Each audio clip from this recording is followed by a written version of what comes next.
North Florida high school football fans, welcome to another edition of the Extra Point. I'm with my tag team partner today, Andrew Juke. Juke, man, the car looks nice. Yeah, Hopefully, thanks, Mark. you I got it thought I'd cleaned out and everything. fit in with a lot of our area teams who are going to be hitting the road. So I'm not driving, so just to put that to bed. But yeah, I figured I'd get in the car and join the same spirit that a lot of our squads are going with this week.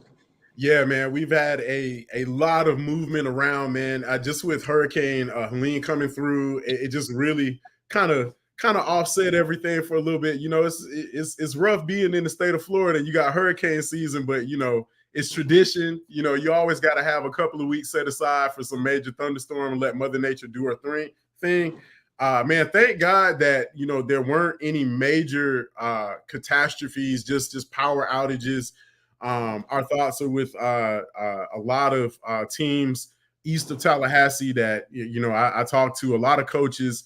Most of everybody seems to be doing pretty well, but I do know that quite a few kids in Madison were still without power. So, hopefully they get power restored out there. And then we've got Taylor County is in need of water. So if you or anybody that can help donate to the Taylor County Bulldog program, they're in need of water and some liquid refreshments, as it were, to help that program out. And for those who don't know, man, Taylor County's just kind of been embattled. This has been like the third major hurricane or storm that has come through in the past 3 seasons. So they've kind of gotten hit every year since COVID. And so definitely want to make sure that, we can show the Bulldogs some love, having a great season down there. But it can be very hard when you don't have basic resources like lights and water. So definitely thinking about those two programs, Madison and Taylor County. Hope the lights get back on over there in Greenville and Madison. And then, we'll try to see if we can shoot a couple of cases of water out there to our friends in Perry. But man, it's been kind of a whirlwind, literally and figuratively, with the weather, and then with trying to reschedule some of these games. We've got weeks 5 and 6. We were off last week just trying to take care of family and everything. I just deboarded a house earlier this week, helping out moms. So hopefully everybody is kind of getting back to normal. And, again, thank God that the storm was really kind of skipped over us a little bit. It didn't kind of slam into the Tallahassee area like we thought it would. Definitely thinking about, some other states. North Carolina got really devastated with some major dam breakages and flooding and all of that. So, it's just kind of like one of those things where you're glad that it didn't mess you up, but you really are thinking about other people who are struggling right now. So that's just kind of the nature of what happens when you just have bad weather. But hurricane season, my prayer is that we can get through the remainder of the season without anything major. So but man, time to jump into weeks number 5 and 6, just to kind of recap a little bit, because when you take a week off like that, you don't really get a chance to kind of do football under the normal schedule. So let's go ahead and jump into it. Jupe, I know you had a chance to kind of keep an eye on a couple of games. It was just kind of a weird past couple of weeks with everything kind of being on pause with the hurricane. Yeah, absolutely. And that's the thing. It always kind of impacts you, and it's never a victimless storm. And so obviously, selfishly, Tallahassee gets spared, but you look out Taylor County, flooding elsewhere, kind of that Tampa area, and then, like you said, in the Carolinas and everything. But yeah, it puts it in perspective. It's like, hey, football can heal you afterwards, but when it comes down to it, there's bigger things going on in life. And so cool to see that was addressed, taken care of. But going forward, battle the undefeated, Mark. Last week, you talk about Blountstown and Taylor County, two of the programs that we're really enjoying watching this year. That was a huge matchup, and you kind of start to see some of these trickle through here through the rest of the year. We've got another big high-profile matchup with an undefeated squad coming up this week. Mm-hmm. And 2 more undefeated squads going against each other in kind of that rural classification. But Taylor County, before things hit home with the hurricane, able to get past Blountstown, But you start to see, now that the rankings come out, Mark, you start to see kind of teams making that separation this time of year. And so it's a fun time of year as we look forward towards, November and hopefully December for some of our area teams. Yeah, definitely. Let's recap some of what we saw in week number 5.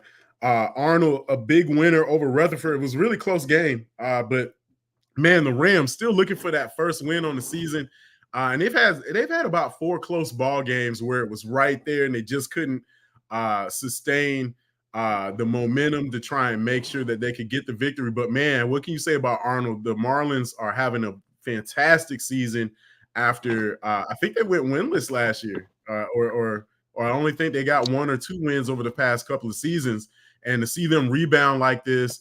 It's been amazing watching Coach Griffin do a great job with that team, and the Marlins, I believe, now are 5-1 on the year, a 29, the 26 winner over Rutherford. Alcilla Christian beat up on Beaconton Charter, 31-7.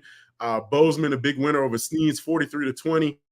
And then Chipley, man, I was looking forward to this one, but the Tigers were not able to sustain that winning streak against Jay as they fall to the Royals 13-23.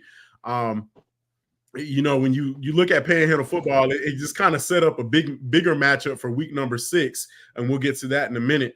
Cottondale, a big winner over LPCA, 54-28, and that whole backfield with Odoms and Garrett is just, man, it's just too much right now. Those guys are really having an amazing season as the Hornets are undefeated and have remained that way through the break. Freeport, a winner over Vernon, 32-8. And then let's go ahead and get into our friends down on the beach. Franklin County was able to beat up on Rocky Bayou 25-13 and remain undefeated on the year. Coach Cooper, his team, definitely rolling right now. Florida High, a big winner against South Walton, 55-13. And then Gadsden County, and this is one we were really looking at. They found a way to win in the Peach State again, 60-7 in amazing fashion. A 60-piece on Seminole County. That's saying something in and of itself. It's almost like Gadsden County. They started out really hot, but it looks like they've gotten better, and that's really scary for a lot of opponents of the Jags. Godby maintains their winning ways with a big win over Childs. Cross rivalry, 14-6 against the Timberwolves. Hamilton County falls to Toombs County, 61-0. Holmes County, a big winner over Northview, 34-27. And then the Tigers out of Jefferson County, a big win over Weewa, 18-16. I believe that one was on the road. So Tigers looking good as we pass the midway point of the season. Lafayette, a big winner over Falls in a close win to Zarephath, 39-42. And then Leon, still looking for that first win on the season. They fall to Fort Walton Beach in week number 5, 28-7. Liberty County gets blanked by Miller County, 42-0. And then the Trojans cross state lines going to Ware County, get a big win, 10-0 over the Gators. Madison County, a big winner over Bay, 42-14. And then Mariana, if you don't, I don't know who's not putting 8 in the box against Clemens, but it just seems to be the only way that you can kind of contain them because you're not stopping them. A big winner over W.S. Neal out of Alabama, 49-36. We're going to take some time to talk about Mariana later on, but man, the Bulldogs just with Clemens in the backfield are just a scary, scary sight right now. Mosley, a big winner over Escambia. They remain undefeated, 38-13. NFC falls to Valwood, 10-28. North Bay Haven falls to Baker, 42-20. And then Port St. Joe gets back to the winning side of things. Very nice to see them after the tragic loss of one of their players earlier in the season. They pull out the victory over Destin, 21-12. Rickards falls to Colquitt, 13-44. Swanee falls to Appling. Just a lot of our teams did not fare well against Georgia schools. I think only Lincoln and Gaston County were able to pull out wins as the Bulldogs fall to Appling County, 35-16. Taylor County, we talked about this just a moment ago. Man, this was like the one that we were waiting to see, and it was all Bulldogs as they were able to really shut down Bluntstown and who has a really good rushing attack, 27-6. So that was I didn't expect it to be that much of a gap in the score. I thought it would be more low scoring, but man, Taylor County was the victor in this one in a big way. And then the Wakulla rounds out week number 5 with a 52-0 drubbing of FAMU DRS, who's still looking for that first victory on the season.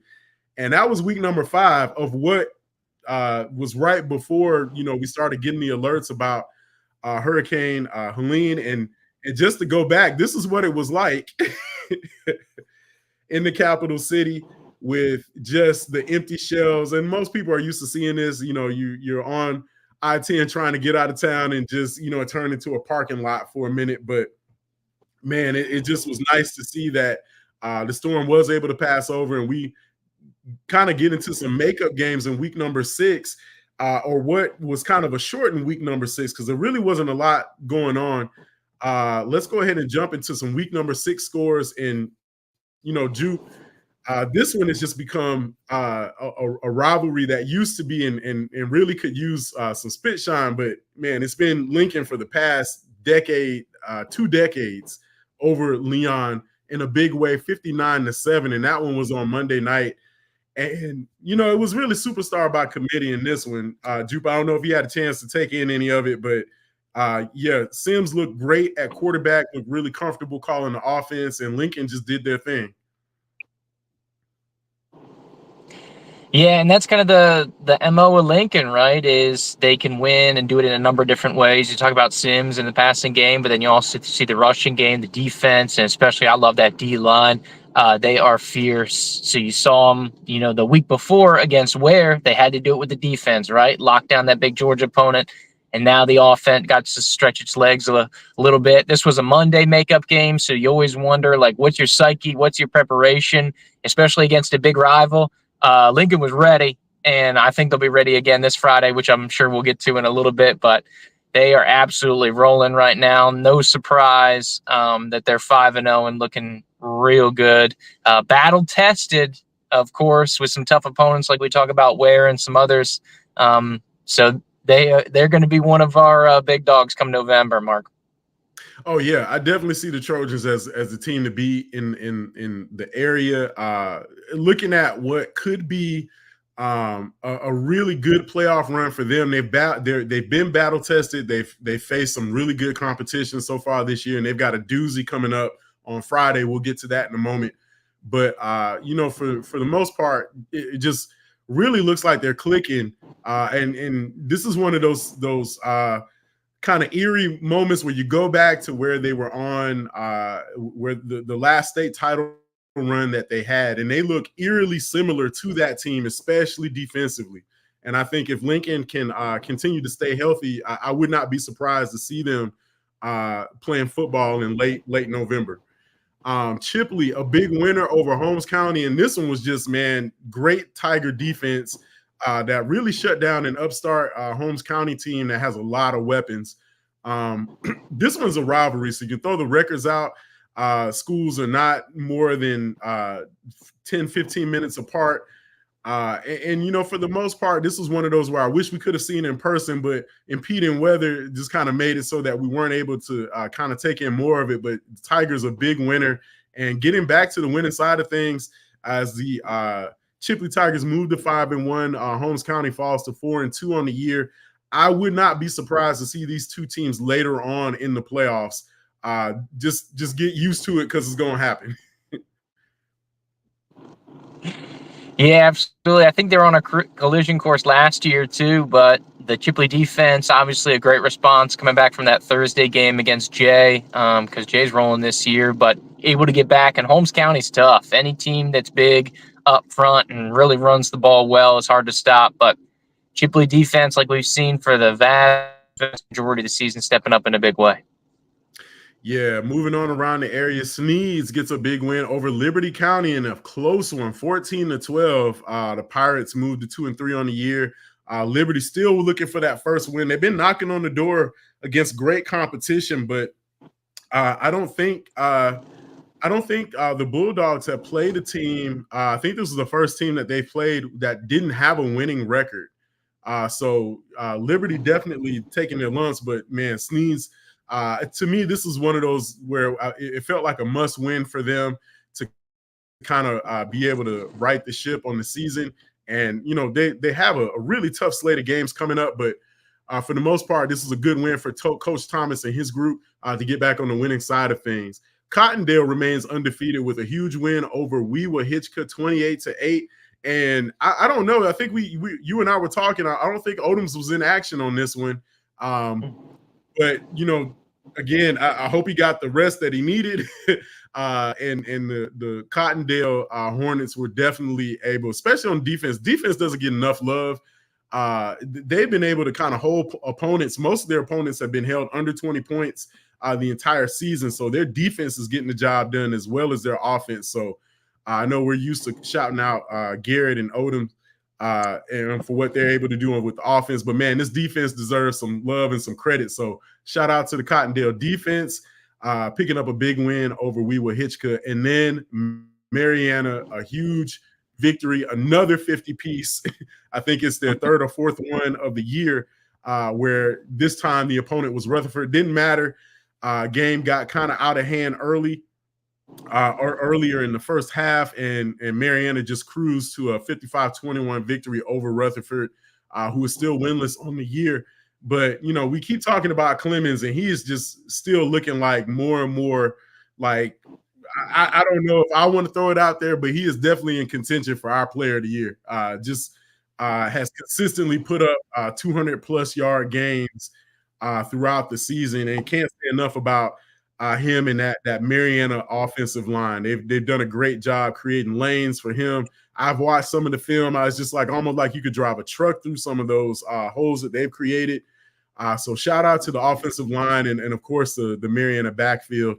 Bulldogs just look like one of those teams that are really making a lot of noise. And if they can stay healthy, I definitely like to see them making a deep run in the playoffs. Yeah, for sure. And they kind of remind you of Lincoln a little bit. So obviously you talk about Clemens' high profile back, but, Mays, when needed or in situations where they like to throw a little bit, he can get it done. And then also you talk about the defense. And then also monster senior class. So you like the intangibles, you like the fight from them kind of top to bottom. And that's what gets slept on, too, is you see these 50, 60-point outbursts from Mariana, and you talk about the offense. But the defense is locking it down. And so you have just like a really good complementary football where they play really well early, and then they make you play catch up because they're scoring so many points, and then they're getting the takeaways, and it's just feeding the beast. And that's why you're seeing such a lot of these stretch margins, is because they're really rolling on, I would say, both sides of the ball, but really all three phases of the ball here this season. And, no surprise that they're undefeated so far. Yeah, definitely. Mariana, it's been a long time coming, but this senior class has really grown up a lot, and it's being showcased on the football field right now. Moving on, we got Walton. If Bettenhausen has the ball, just drop 8, rush 3. He's going to throw it. Man, he's been lighting up the scoreboard as well as the stat sheet. I think this is the third or fourth consecutive game where he's gone over 350.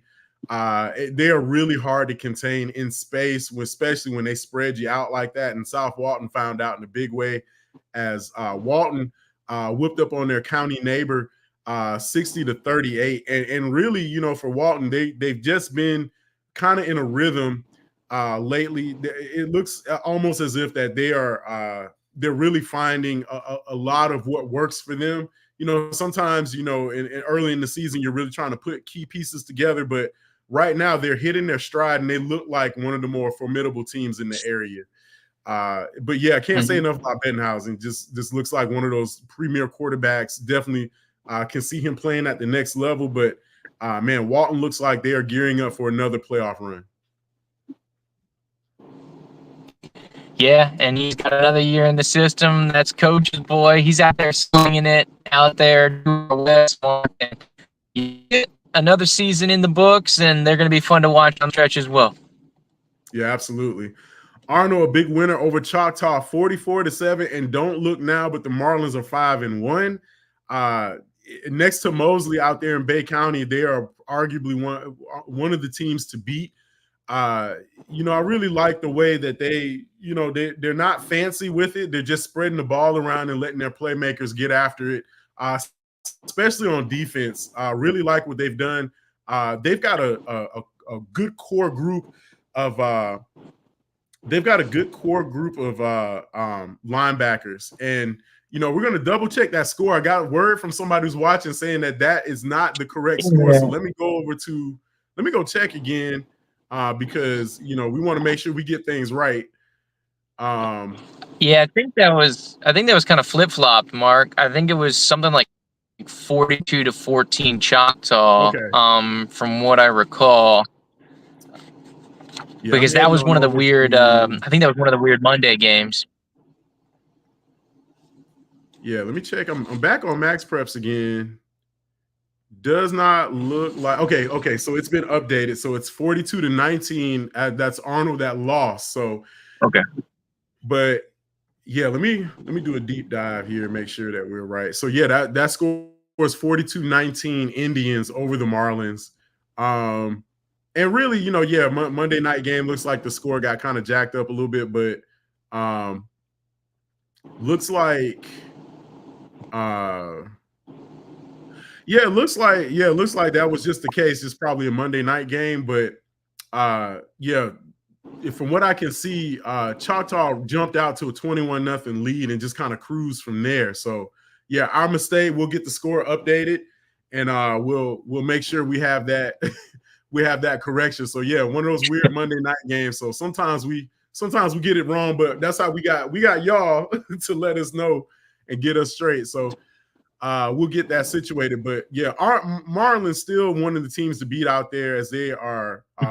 It looks like they're 4-2 on the year instead of 5-1. So moving on, Pensacola Catholic jumped all over Freeport 53-26 as the Bulldogs fall to 3-3 on the year. And then Bay gets their first win. Their first road win on the year as they down Pensacola 28-16 to move to 2-4 on the season. So that's their second victory on the year. And Bay really one of those teams that has been, they've got the talent, but just inexperience and everything, still trying to get a lot of those sophomores and juniors to grow up a little bit. And it looks like they found something that worked for them out on the road in Pensacola, getting a big 28-16 victory over the Tigers. And then this one looked like it was more of a forfeit. I'm not sure what happened, but Gaston County is a winner over Impact Christian Academy 7-0. I'm not sure if they actually played the game, but we'll find out more information. But score is listed as Jaguars winning 7-0.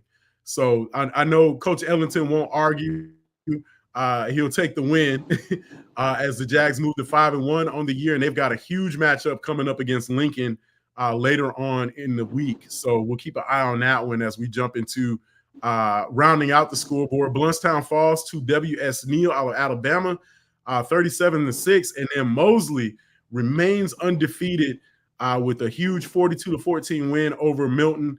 And man, the Dolphins, I like so much of what I see with this team. They are in a lot of ways looking like a regional championship kind of Final Four team right now with the kind of football that they're playing.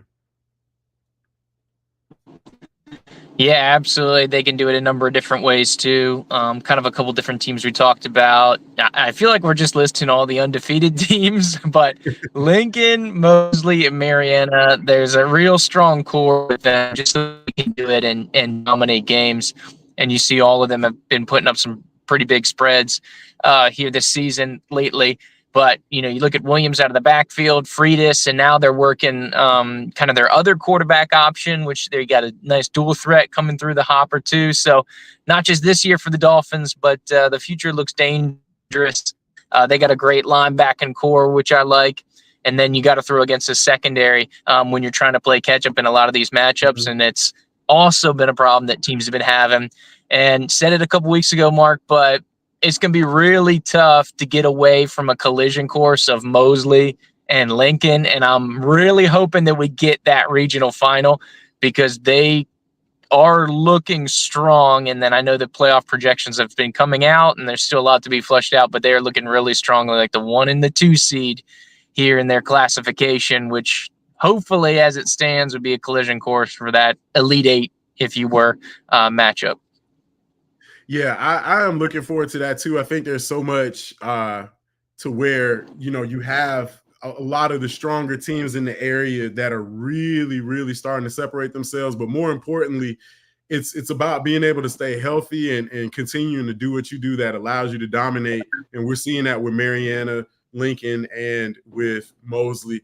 And, really for the Dolphins, this is one of those things that also has been a long time coming. I think they knew that they had especially when I talked to Coach Whitten, I think he's aware of the talent level that's out there, and I think it just was the combination of putting together the right pieces and making sure that things are working for them, and that's why they're having some of the success that they're having now.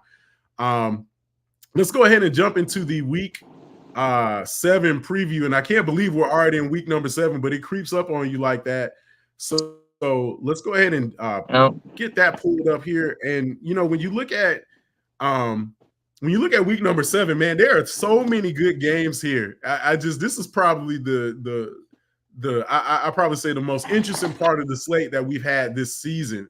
There are about 8 or 9 games here where I'm just like, man, if I could figure out a way to like teleport, I would bounce between all of these games right here. We got Arnold at Vernon, Bluntstown at Sneeds, Bozeman at Destin, Childs versus Florida High. That's going to be a big one. Chipley versus Hollis Christian, Franklin County versus Cottondale. That's going to be a big one. Of course, Lincoln versus Gadsden County. Godby taking on Baker County on Thursday night. That's going to be a big district matchup. NFC taking on Jefferson. Can the Tigers kind of steal one away from the Eagles on the road? We've got so many big games here. I know there's a lot that sticks out to you, but I think probably one of the biggest things is as we get into our picks here. I know Coach Cofield ain't here. I'm gonna call you and I'm gonna put you on the hot seat, Coach. We got to be able to keep our little records intact here. I know, Jupe, I'm not sure if you were able to really take any tallies from last week. I know it was a weird kind of week, but I know I made a huge kind of comeback there in week number 5. Hopefully we can kind of keep that going in week number 7. But, man, there are so many great games here as we look at things. Looking at Arnold and Vernon, definitely like the way Arnold has been playing so far. I know they've run into a couple of larger schools, had a couple of setbacks, but I definitely like the Marlins in this one. Even though it's on the road, I think they've been playing great. I'm not overlooking Vernon by any means. I just think that Arnold may have a little bit more juice in the tank right now. And I definitely like the Marlins in this one. Even though it's on the road, I know Vernon can definitely put up some points if they get rolling. But I think the Marlin defense, especially that group of linebackers, they may have something to say about that. And I think that might be the difference maker for them. Yeah, for sure. Yeah, you got Mac Jones. He's leading the team, like you said, the linebacking core. There on the inside, leading tackles for loss, and sacks. He holds all 3 leadership categories on the team. And then I like Darren Elder as well, out on the perimeter. He's got some big takeaways. And then also on the offensive side, big playability. I'm going with Arnold as well here, Mark. All right, let's go ahead. Bluntstown at Sneeds. And man, Bluntstown kind of taking a step back a little bit since the Taylor loss. They had a letdown against WS Neal last week. This could be an interesting matchup, given the fact that Sneeds is the home team.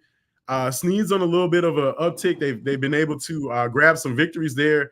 Can Kyan Martin get going in that backfield for the Tigers? They may have a little bit of the edge. Just because the Bluntstown Tigers have been a little bit more battle tested. But I think that this one still is going to be close, but I'm leaning a little bit more Bluntstown than I am Sneeds. Oh, yeah, I think I'm going to have to go with you. I was hoping you go with the Sneeds there being at home. Maybe we can rely on Coach for that. But I think they do get it going here on the ground, looking for a bounce back for Bluntstown. All right, then we got Bozeman at Destin. Man, the way Bozeman really, I think they found a nice fit at quarterback, especially with the way that they've been playing. I do like the way that they have been able to pick up some critical road victories this year. So I'm gonna go with the Bucks on the road at Destin in this one. Yeah, I think they're gettable in the pass game. I'm going with Bozeman as well.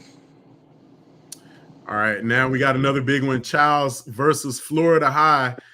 Seminoles been on a tear to try and recoup from the opening part of the season where they stumbled a little bit, and they've been on the road. They've been 3-0 over their past 3 games.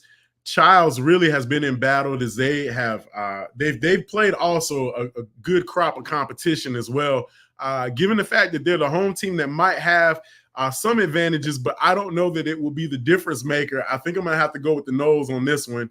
I think that Florida High is hitting their stride right now as they've passed the midway point in the season. I think they're looking to try and make sure that they try to end the year with at least an 8-2 record. So, I think that they're definitely capable of doing it, but they got a big contest against Childs, but I think they got the edge in this one. I think I'm going to go with the nose. Yeah, young team continuing to come into their own. They've made a really big jump since the early season. I like Adams Jr. on that defensive front, and I think that's going to be just enough to get him back by Charles. All right, moving on. Chipley versus Hollis Christian. Give me the Tigers. I like that defense. Yep, ditto, Mark. Defense wins. Go, Tigers. All right, Drew, man, this is the one where I'm like, I literally would. I like, man, give me a helicopter or something so I can fly down to the beach and watch this one. Franklin County taking on Cottondale. Both teams undefeated. Somebody's going to end up with a L in the L column after this one. I know Coach Cooper has really been galvanizing his team just with all of this the talent that they have. It's really been superstar by committee down in Franklin. They can hand the ball to a different guy and he can get the job done. They had a very, very good, resilient win at Liberty County. And what can you say about Cottondale? Man, it's just a 1-2 punch of Odoms and Garrett, and their defense has been playing lights out. I'm really torn in this one because, you know, when I look at the competition here and kind of who has the edge, I definitely think Franklin County has played their fair share of competition, but I also look at Cottondale with big wins over Freeport, LPCA. Man, this is going to be weird. If nobody's been able to contain Odoms and Garrett either, so we'll have to see what the Franklin County defense can do. But I give me the Seahawks at home. I'm gonna say Seahawks by 1. Oh, wow. Okay, he's going with the Hawks. Keep it undefeated. Yeah, we don't know. So, of course, like we said, Odom did not play versus Weewa. I'm not sure if that was injury, and so we're hoping to get that. So we don't know if he's playing into the mix, but Garrett stepped up in a big way, as did the Collins boys. So I think they're going to ride the momentum. I think it could get a little high scoring, even though the defenses have been really solid both sides. And so I'm going to give the edge Cottondale. I'm going to go with the other side, Mark. Ooh, okay. Yeah, this one is so much of a toss-up right now. Both teams are playing absolutely fantastic. I just think it's a matter of which defense to me, defense is going to be the difference maker. Who's going to be able to step up and kind of contain some of these playmakers. But yeah, I'm definitely going to have my eyes on that one. They got a great radio guy down there in Franklin County too. I'm going to try and tune in. His broadcasts are really good and entertaining guy. Then we got another clash of the Titans here, Lincoln versus Gaston County. Jags and Trojans linking up. And this could have easily been a battle of the unbeatens, as Gaston County was right there when they were taking on Coffee County a few weeks ago. Just ended up running out of gas late in the ball game. But, man, this one here has matchup of the year written all over it. I like the way that Lincoln's defense has been playing, and man, the Gaston County front 5 or 6, depending on who Elatim trots out there to block for Camarian battles, has been absolutely stellar. They have been creating opportunity after opportunity. This one is going to be probably one of the most physical games that I think that either team will probably. Well, I think that Lincoln will definitely have played thus far in the season, and it's definitely going to be a great test going down the line here. But I'm going upset, if you can call it that. I'm going Gaston County, and I figured you lean gas, Mark. I think the difference maker probably will be that rushing attack. Mm-hmm. Yeah, the Russian attack is mean. I think they're up over 300 per game, if I remember seeing it correctly. Yep. But whoever's getting the ball, battles, and the rest of the gang out there is taking care of business. I like when you go strength versus strength, I'm looking for tiebreakers. So I think as far as a versatility standpoint, I think if Lincoln gets jammed up a little more, I think they can pivot, whether that be into the passing game, into the run game, or switch kind of things up. And so because of that, I like Christian Sims. And so I'm going to give Lincoln the edge for the big matchup down at Gene Cox Stadium this week, Mark. But I fully endorse game of the year, hands down. To me, not even close. Yeah. Yeah, this one's going to be a matchup of all matchups right now. And I think it's just, it'll come to me. I think if Gaston County can play disciplined football, they have arguably played the toughest schedule in the area that I've seen. They've played 3 state champions, former state champions, I think, on their slate, and can't sleep on Lincoln in their schedule. I just think Gaston County has one more battle-tested game than the Trojans do, where they've been able to come out victorious, especially against McCallie. Saw that team really fight through adversity. Lincoln, I don't know if they've been tested the same way. A lot of their victories have been really dominant. Can't sleep on the victory over Madison. That was a dominant victory as well. But, what happens when you're down, a score or 2? How do you come back from that? And that could happen in this game. So we'll see. But we on opposite sides of the fence on this one, only by a little bit, because I think this one will be a close game, but I'm definitely looking forward to it. Mm-hmm. Godby hits the road and they take on Baker County. This is going to, they don't hit the road. They will be, if I'm not mistaken, I think they'll be at Cox on Thursday night. So it's a Thursday night game where they'll take on Baker County, but implications are still there, as this is a big district matchup for both teams. Godby can kind of jump in the driver's seat because they have a victory over Suwanee. That was a district win, and they can really put themselves in prime position where I don't think the Cougars have vied for a district championship in quite a few. I think it's been 5 or 6 years for Godby since they've been vying for a district title. So they can get the job done against Baker on Thursday. That will put them in great position. Baker looks strong though. This is one of those teams out of Jacksonville area has been pretty solid over the past couple of years, several seasons, as they built that program up. If I'm not mistaken, I think Baker County has a 3-1 record, and really they've played some pretty good competition too. Big wins over Melbourne, Palm Bay, and First Coast. They have a close loss against Bradford, who has just been tearing it up across the Jacksonville area as well. And then, of course, they got a big win over Baldwin. So this one, I definitely think Godby's going to have their hands full. If they can find a way to let Perryman loose on defense and just let him do his thing and make sure that, Godby's been playing great offensively, especially at the quarterback position. I think if they can find a way to let those guys do their thing, I think they have a great chance to edge Baker County, given the fact that they're the home team. I'm going to lean towards my alma mater this time. Give me Godby in this one, in a close one.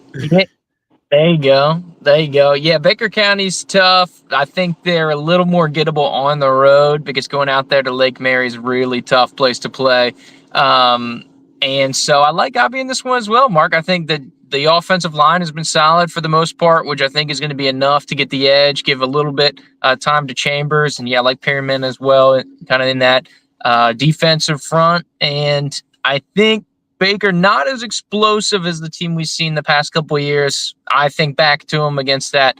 I think it was regional final against Rickards a couple of years ago, back in like 2020. But those kind of really formidable years for Baker. So I think Gobby's got the edge here. So I'm going to take the Cougars as well. Yeah, I'm liking what I'm seeing over there on Tharp Street. I definitely think Coach Holston has a good good chemistry, especially with his guys being able to bounce back from last year. And Gabi can really put the exclamation point on the turnaround of the program if they can jump into the driver's seat with this big district win, if they can grab it over Baker County. So this will be a big one. We'll have our eyes on that one. NFC taking on Jefferson County. Yeah, I think NFC's been just the way they've been in battle this year and the way Jefferson County is really, really growing up really fast. I think I'm gonna have to go Tigers in this one. I think they've got the momentum. They've really put together what I think is a great defensive scheme, just to kind of get some of their better athletes out there in space and just really allowing them to go make plays and stop. Come up with big stops. They know how to get off the field on third down, or at least they've been proven that they can do that. NFC great tradition. I think that some of the skill guys are still there. I just don't think there's enough of them to overcome what Jefferson has. I think the Tigers take this one in a close one at NFC. So. Yeah, I'm with you, Mark. I'm going Tigers as well. Like the explosiveness on offense. I think it's going to be just enough to get by the strength of NFC this year, which is definitely the defense. So I think it's one of those cases I remember UConn, the head coach said it a couple years ago. He's like, you better get us when we can. And I think all of these guys are like, man, we got to get NFC now because we know they're going to be back soon. But at least short term, I'm going to be taking the Tigers. Yeah.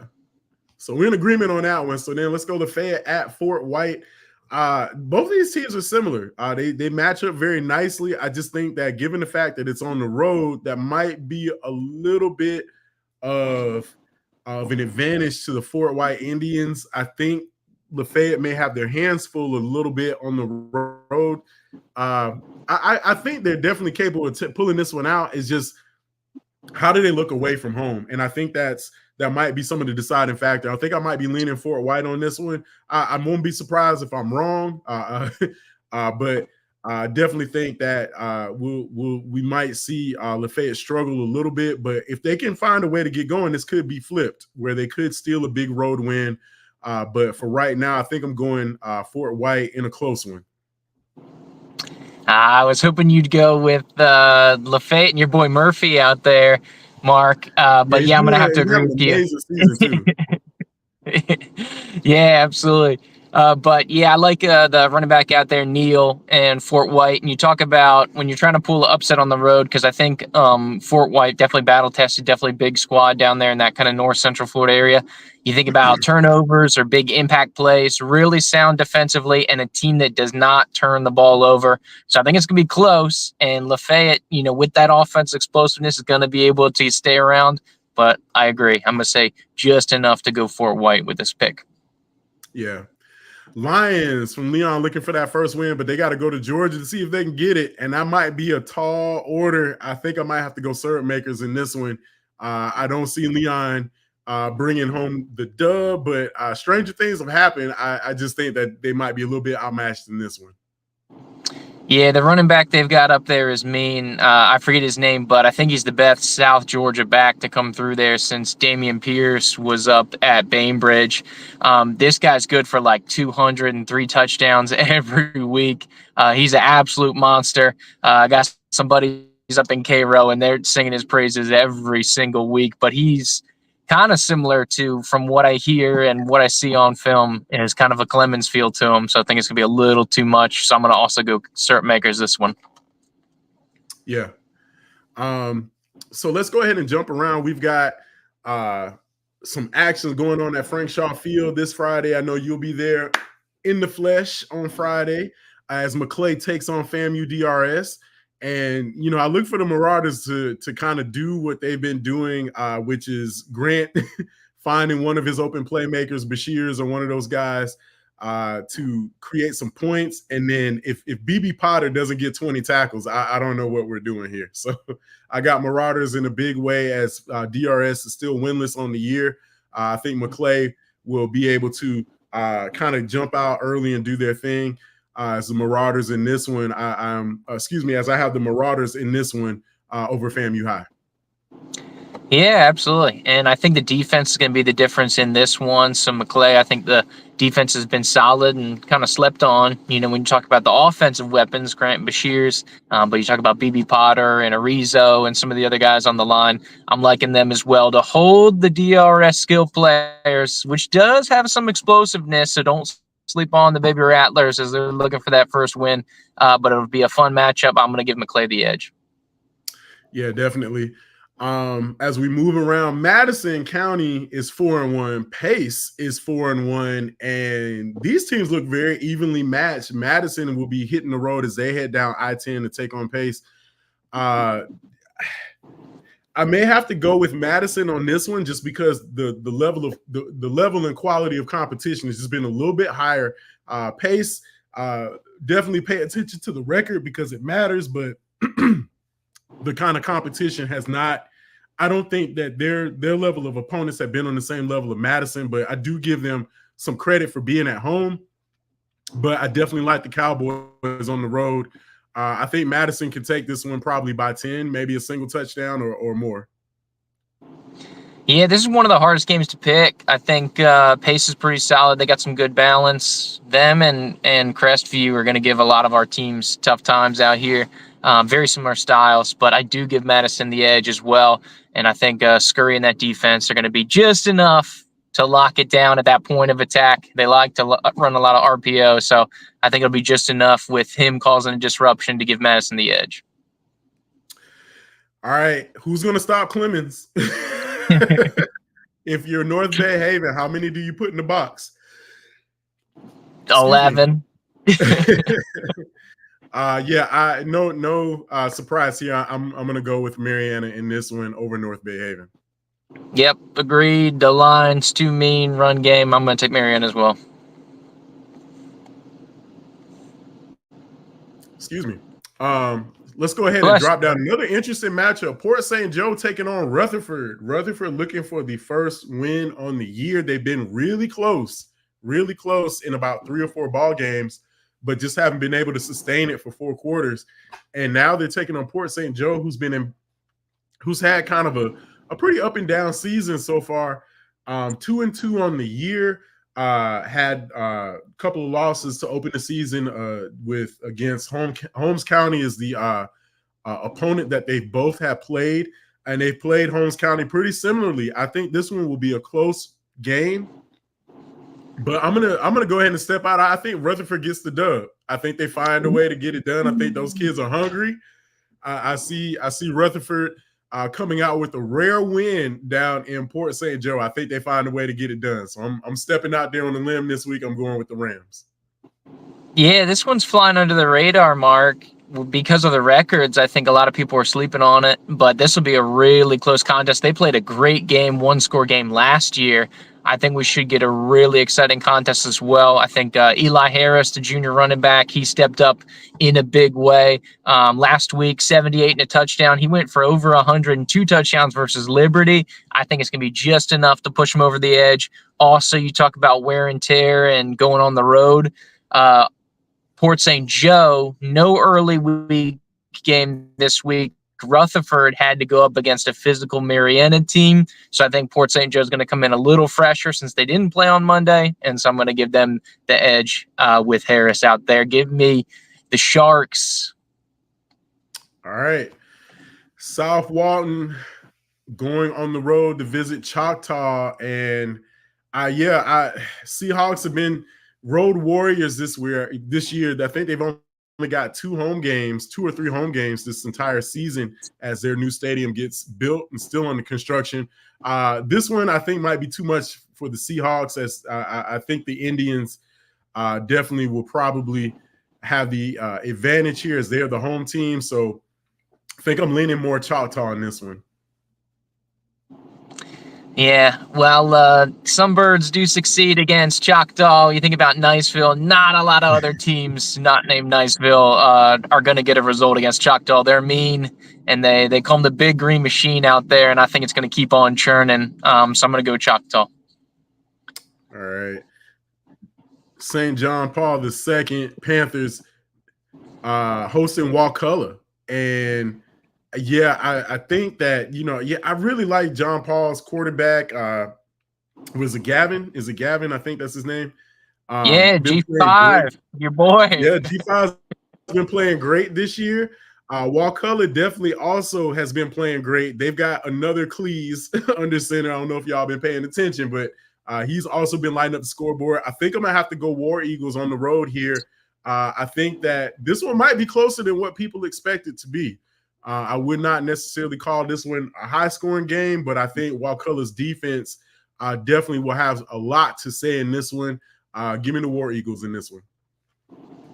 Yeah, I like Wakulla's journey. I feel like I harp on it every week. Another one of those young teams like Florida High coming into their own. Surprise, surprise. Long tenured coach, successful program emerging as we head towards the end of the season. I think they'll have just enough with Cleese, the defense, and I like their big tight end down there in Wakulla to get past G5 and St. John Paul II. But I'm with you, Mark. Should be a little fun one, but I got to go War Eagles. Yep. And then rounding out, we got Weewa taking on Liberty County. I'm going Bulldogs in this one. I think Bulldogs get it done, find a way to get that first victory on the season. They've definitely played a lot of teams really close, especially Franklin County. I think they find a way to get it done against Weewa. I was hoping you'd stick with the home squad there. I'm also going to go Bulldogs. Joseph Connor Day had a nice little passing game, showed the verticality and versatility of the offense. I think they can put up some points. I think Weewa's season high is 16, so I think they'll be able to light up the scoreboard just enough against a good running attack against Weewa to get it done. And I think that'd be number one, right, for Liberty, Mark? Yeah, if they were to grab this one, that would be win number one on the year. Man, it's just been a good slate of games coming up, man. I'm kind of figuring out how I can sneak one of those in. There's just so many of them as we head around the North Florida area. And want to remind everybody before we wrap it up here, if you have the ability to shoot some water out towards the Taylor County Bulldog program, please do so. They're just looking for some resources as they embark on their recovery efforts from Hurricane Helene. Also, keep the Madison County football team in your prayers and thoughts, as well as quite a few of their players are still without power. So we just want to make sure that all of our teams get back to full strength as we go into district play this week and start rounding out the latter points of the season. It's going to be a good one. Hope everybody gets a chance to catch a few games around the North Florida area. But for right now, this is going to be putting a lid on this edition of the Extra Point, weeks number 5 and 6 in the books as we preview week number 7. I want to give a shout out to everybody who logged on today and checked us out. We went live today for the first time, so still working out the kinks, but I'm enjoying it. Hopefully we'll get Coach Cofield back on and put him on the hot seat with his picks. So, but yeah, for 4 Quarters Online, I'm Mark Adams and my tag team partner, Andrew Jupe from the car studio. We'll see everybody on our next edition of the Extra Point.